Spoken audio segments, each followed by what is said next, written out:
Sebagai negara dengan penduduk terbesar di dunia nomor 4, wajib menjaga eksistensi lahan pertanian. Ada mengalihkan ke pompa bensin.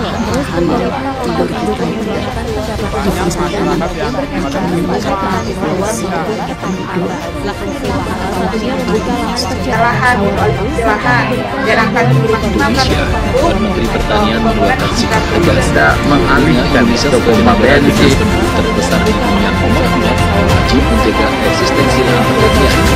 Menteri Pertanian juga mengancam Hal itulah yang menjadi alasan pemerintah pusat menelurkan Undang-Undang Nomor 41 Tahun 2009.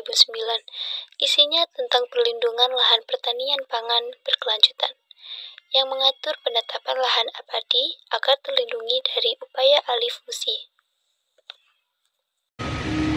Kementerian Surabaya mencatat dari total luas lahan sawah sebanyak 6,74 juta hektar saat ini, terdapat 652.900 hektar yang mengalami alih fungsi lahan sawah dengan rincian 173.935 kondisi terbangun dan 479.661 hektar kondisi perkebunan. Kerja pertanian di Jawa Timur pada tahun 2022 mencatat hasil panen dari padi yang masih cukup besar, yakni sebanyak 9,69 juta ton gabah kering atau GKB, tetapi mengalami penurunan sebesar 1,05% dari tahun sebelumnya yang mencapai 9,79 juta ton GKB. Pada tahun 2023 ini, Pemprov Jatim menargetkan produksi padi meningkat drastis menjadi 10,5 juta ton GKB.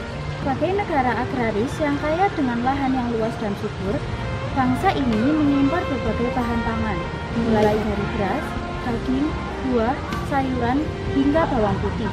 Makin tahun, volume impor bahan pangan ini semakin meningkat. Kondisi alih fungsi lahan yang tinggi diduga salah satu penyebabnya ialah impor pangan yang tinggi.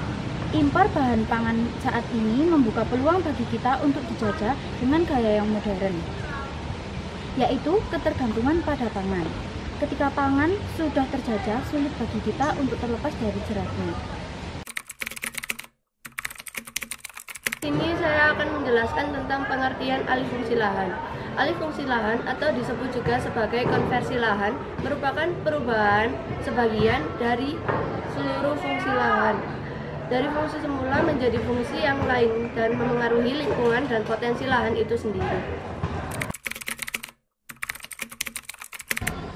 Dampak positif dari alih fungsi lahan yaitu tersedianya lowongan kerja baru untuk bekerja di pabrik, serta terdapat berbagai peluang usaha baru di sekitar pabrik industri dari lahan yang beralih fungsi seperti warung dan pertokoan.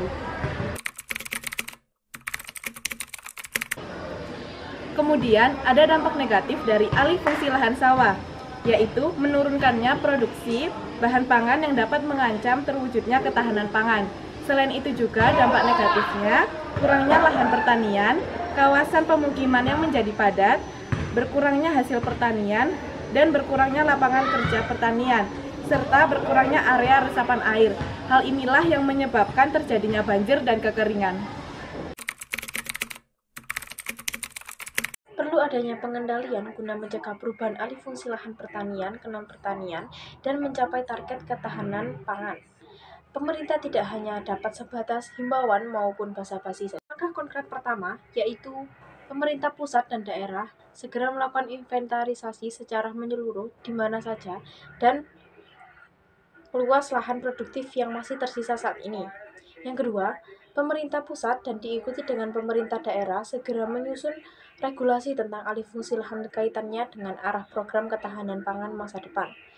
Yang ketiga, kebijakan insentif dari charge serta kompensasi diterapkan. Kebijakan pemberian insentif diberikan kepada warga masyarakat yang tetap mempertahankan lahan produktifnya melalui keringanan pembayaran pajak. Dan yang terakhir, meningkatkan partisipasi masyarakat akan pentingnya ketahanan pangan dan meningkatkan kontrol masyarakat dalam menjaga alih fungsi lahan.